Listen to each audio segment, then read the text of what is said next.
I think MMA portion கொஞ்சம் சேலஞ்சிங்காக இருந்துச்சு. And second fight படத்தில் ஒன்று இருக்குது, அது கொஞ்சம் சேலஞ்சிங்காக இருந்துச்சு. இப்படி எந்த அளவுக்கு சேலஞ்சாக இருந்துச்சு? மாஸ்டர் எப்படி கம்போஸ் பண்ணியிருந்தாரு? ஏன்னா நாங்கள் படத்தில் பார்க்குறோம் மாஸ்டரோட சீன்ஸ்லாம், நீங்கள் சீனுக்குள்ளே இருந்துருக்கிறீங்க. ஸோ ஏதாவது ஒரு எக்ஸ்பிளனேஷன் ஏதாவது கொடுங்க. ஓகே, இந்த 2 சீனையும் ஏற்கனவே நம்ம கோரியோ பண்ணியாச்சு. ஓகே, அது மாஸ்டர் சொன்னார்ல, ஏற்கனவே கோரியோ பண்ணி வச்சாச்சு.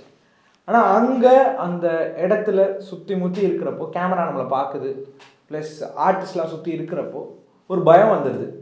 ஸோ பயம் வரப்போ ஆப்வியஸாக அடுத்த என்ன மூமெண்ட் இருக்கும் போது மிஸ் ஆயிடும். இப்போ நான் போகலன்னா அவர் அந்த இடத்துக்கு வந்துடுவார், அது தெரியாமல் என் மேலே பட்டுரும், இல்லை யார் மேலேயே அது பட்டுரும். ஸோ அந்த மாதிரி ரிஸ்க், அந்த பயத்துலலாம் நிறையா மிஸ் பண்ணியிருக்கேன்.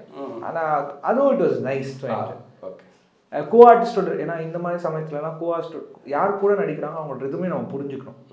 அவங்க எப்போ வரப்போகிறாங்க, எந்த ஸ்பீடில் வருவாங்கன்னு. ஸோ அதெல்லாம் நல்லா புரிஞ்சுக்கிட்டு நடிக்கிறப்போ இட் வாஸ் குட். இதெல்லாம் விட எனக்கு இமோஷனல் சீன்ஸ்லாம் தான் இருக்குது. டயலாக்ஸ், இமோஷனல் சீன்ஸ் தான் குவைட் ஹார்ட். பிகாஸ் இதுலேயே நான் ஒரு 1.5 வருஷம் அப்படி இருந்தேன்ல. அதாவது ப்ராக்டிஸ் பண்ணிட்டதுனால ரொம்ப ஈஸியாகிடுச்சு. ஓகே, ஈஸின்னு சொல்ல முடியாது, இதோட அது கொஞ்சம் பெட்டராக இருந்துச்சு. ஓகே, நமக்கு பழக்கப்பட்டதுனால அது கொஞ்சம் ஃப்ளோவாக பண்ண முடிஞ்சிருச்சு.